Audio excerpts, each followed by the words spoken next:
Hello माय subscriber, हा आहे माझा बर्थडेचा व्लॉग। बर्थडेच्या आदल्या दिवशी मी पार्लरला गेले कारण सेल्फ पॅम्परिंग साठी। घरी आल्यावर ब्लीच केले। हे आहे ऑक्सिलाइफचं ब्लीच आणि याचा रिझल्ट मला खूप छान येतो। ब्लीच करून झाल्यावर ब्लीच पोस्ट क्रीम लावली आणि लिप बाम लावला।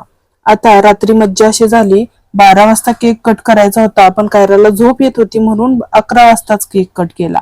हा, पण ती झोपली मात्र 12 नंतरच। मिस्टरांनी आज पहिल्यांदाच मला फुल दिलं। सकाळी स्वामींना हार घातला, पूजा केली। दुपारी जुडिओला जायचं होतं शॉपिंगसाठी। कायरा जाम खुश होते, तिला कुठे बाहेर नेलं की तिचा आपला डान्स चालला होता। तोपर्यंत मी ड्रेस ट्राय केले, जेवढे ट्राय केले तेवढे सगळे घेतले। पण शॉपिंग खूप कमी असली तरी त्याचं बिल खूप मोठं होतं। शॉपिंग करून झाल्यावर गेलो ज्वेलरीच्या दुकानात, तिथं त्यांनी मला एक छान गिफ्ट घेतलं। लास्ट टाइम त्यांनी आयफोन दिला होता। संध्याकाळी जेवायला बाहेर जायचं होतं, मग तयार होऊन आम्ही गेलो जेवायला। आणि सगळ्यात आनंदाची बातमी म्हणजे आम्ही नॉनव्हेज खाणं सोडून दिले, त्यामुळे इथं आम्ही मागवले पनीर चिली। पहिल्यांदाच पनीर चिली यांनी ट्राय केले, असं पण यांना पनीर आवडत नव्हतं, पण आता ते सगळं खातायत। आणि पनीर चिली खूप छान होती, जेवण सुद्धा सगळंच खूप छान होतं।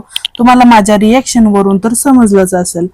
शेवट छान आईस्क्रीमने केला। बाय बाय, भेटू उद्याच्या व्लॉग मध्ये।